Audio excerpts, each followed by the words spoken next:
நமக்கு பின்னாடி பேசுறதை பற்றிலாம் நம்ம கவலைப்படவே கூடாதுங்க. அவங்கள விட நம்ம 2 அடி முன்னாடி இருக்கோன்றதை நினைச்சு பெரும் போட்டுக்கிட்டு போயிட்டே இருக்க வேண்டியதுதான். என்னுடைய பிகினிங் ஸ்டேஜ். வணக்கம் அண்ட் வெல்கம் டு ஆர்கியோர் சேனல். சித் ஆனந்த் அவருடைய இயக்கத்தில் பதான், வார் இந்த 2 படமே வந்து பெரிய பட்ஜெட் உள்ள படம், பெரிய வசூலால் உள்ள படம்னு உங்களுக்கு எல்லாருக்கும் தெரியும். அந்த வருஷத்தில் வந்து அவருடைய இயக்கத்தில் அடுத்த வந்த படம் என்ன எக்ஸ்பெக்டேஷன் அதிகமாக இருந்தது, ஃபைட்டர். இந்த ஃபைட்டர் படம் வந்து ஜனவரி 25 ரிலீஸ் ஆகிருக்கு அஃபிஷியலாக. இந்த படத்தை வந்து இப்போ தான் ரீசெண்டாக நான் பார்த்தேன்.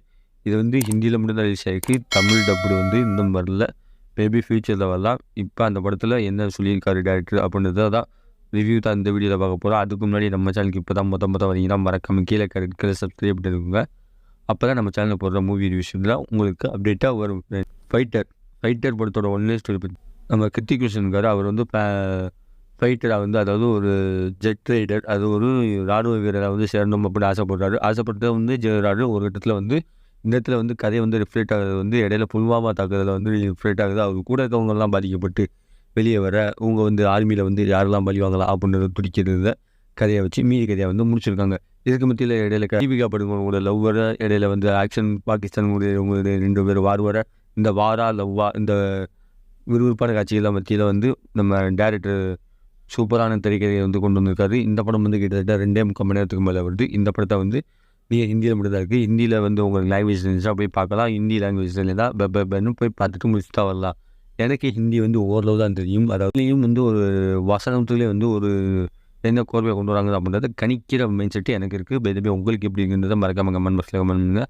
வழக்கம் போல் இந்த படத்தில் விஎஃப்எக்ஸ் வந்து செம்மையாகவே ஒர்க் அவுட் பண்ணியிருக்காங்க. அது இந்த படத்தில் சூப்பராகவே எக்ஸலண்ட்டாகவே ஒர்க் அவுட் ஆகிருக்கு. ஒவ்வொரு காட்சிகளும் சரி, ஒவ்வொரு சினிமாஸில் வந்து பறக்கிற காட்சிகளும் சரி, அந்த ஃப்ளைட்டு பறக்கிற காட்சிகள் இந்த மாதிரி வந்து செம்மையாகவே கொடுத்துருக்காங்க. இது ஒரு பிரம்மாண்டமான படத்தில் இருக்கிறதுனால அந்த பிரம்மாண்டத்துக்கு வந்து ஏற்ற மாதிரி விஎஃப்எக்ஸ் டீம் வந்து ப்ளஸ் பாயிண்ட் அமைஞ்சிருக்கு. 2வது ப்ளஸ் பாயிண்டாக வந்து ரித்திக் ரோஷனோடைய நடிப்பு, தீபிகா படுகோனோடைய நடிப்பு, இவங்க 2 பேருமே சேர்ந்தாலே வந்து கெமிஸ்ட்ரி வைஸ் வந்து சூப்பராகவே அட்டகாசமாக இருக்குது. இந்த படத்தில் வந்து கெமிஸ்ட்ரி வந்து உங்கள் 2 பேருக்குமே சூப்பராக இருக்குது. கிருத்திக் ரோஷன் தான் முழுக்க படத்தில் வந்து செட்டாக பார்க்குறாங்க. இது சில படம் சண்டை காட்சிகள் வந்தாலுமே படத்தில் என்ஜாய் பண்ணி பார்க்குற மாதிரி தான் இருக்குது. இந்த படத்தில் இப்போ மைனஸ்ன்னு பார்த்தீங்கன்னா, முன்னொரு படத்தில் ட்ரெய்லரில் காமிச்சிருப்பாங்க. ஃபைட்டர் படத்தில் பார்த்து பிரம்மாண்டமாக ஆடி போய் அழிஞ்சு போயிருப்பீங்க. பைதவே வந்து இந்த படத்தில் லாஜிக் வந்து பார்த்தீங்கன்னா, லாஜிக் வைஸ் வந்து படம் வந்து பார்க்கவே தோணாது உங்களுக்கு. சித்தார்த் ஆனந்தோடைய அடுத்த ரிஸ்கான அடியில் வந்து இந்த படம் வந்து செம்மையாக கொடுத்துருக்கு. தீபிகாவுடைய நடிப்பும் அடி தூள்னு சொல்லலாம். அப்புறம் பேன் இந்தியா அளவுக்கு ரிலீஸ் ஆகிற அளவுக்கு இந்த படம் ரிலீஸ் ஆகிருக்கு. பைதவே வந்து இந்த படத்தோட அஃபிஷியல் பட்ஜெட்டு, அது அஃபிஷியல் கலெக்ஷன் என்ன ஏதுன்னு நம்மளுக்கு யாருக்கும் தெரியாது. பைதவே வந்து இன்னும் கொஞ்சம் நாளில் வந்து அப்டேட்டாக வந்து சூப்பராக சொல்லுவாங்க.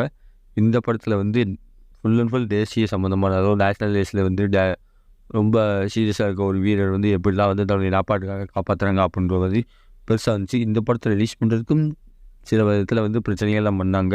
ஏன்னா வந்து இது புல்வாமா தாக்குதலில் வந்து ரிஃப்ளெக்ட் ஆகிற மாதிரி காட்டியிருப்பாங்க. அது வந்து ரீசெண்டாக நம்ம இந்தியாவில் நடந்த புல்வாமா தாக்குதலில் வந்து என்னென்னலாம் நடந்திருக்கு அப்படின்றத ஒரு மறைமுகமான ஹெட்லைன் ஸ்டோரியை வச்சு சூப்பராக எடுத்துருக்காங்க நம்ம டேரக்டர். அது ஹிந்தியில் விட்டுருக்காங்க. பைதவே வந்து தமிழ்கிட்ட போட விட்டுருந்தாங்கன்னா தமிழ் சினிமா ஆடியன்ஸ்லாம் வந்து நிறையா பேர் என்ஜாய் பண்ணி பார்த்துருப்பாங்க. என்னென்ன நடந்திருக்குன்றது ஒரு உண்மையை வெளிச்சகட்டமாக வந்து காட்டியிருக்கலாம். இந்த படத்தை மேபி ஃபியூச்சரில் டப்பில் வந்து ஓடிடியில் ரிலீஸ் பண்ணுவாங்கன்னு எதிர்பார்க்குறேன். உங்களுடைய கருத்து என்னன்றதை மறக்காமல் கமெண்ட் பாக்ஸ் பண்ணுங்கள். புல்வாமா தாக்குதலை வச்சு உங்களுடைய கருத்து என்ன இருக்குன்றதை மறக்காமல் கமெண்ட் பாக்ஸில் கமெண்ட் பண்ணுங்கள்.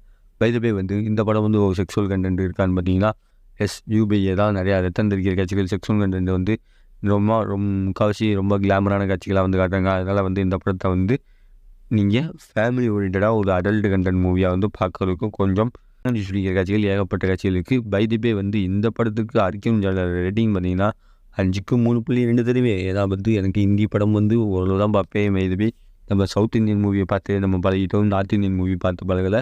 சவுத் இந்தியன் மூவி பார்க்கும்போது கொஞ்சம் மாறுபட்ட மூவியாக இருந்ததுனால கொஞ்சம் விறுவிறுப்பாக போனாலுமே இருந்தாலும் கதையை எக்ஸைட்மெண்ட்டாக எதிர்பார்த்த அளவுக்கு இல்லைன்னு தான் சொல்ல முடியாது. ஏன்னா எதிர்பார்த்த அளவுக்கு கதைகளை பிடிச்சி செஞ்சுருக்கு. வார் கம்பேர் பண்ணும்போது பதானை கம்பேர் பண்ணும்போது இந்த ஃபைட்டர் வந்து சூப்பர் மூவி. பைதவே இந்த மூவி ரிவ்யூ பிடிச்சிருந்தா உங்கள் ஃப்ரெண்ட்ஸ் எல்லாமே ஷேர் பண்ணுங்கள். ஃப்ரெண்ட்ஸ், அடுத்த ஒரு மூவியில் சந்திக்கிற வரை உங்களது விடைபெறுவது உங்கள் ஆகிறோம். டாடா பாய்.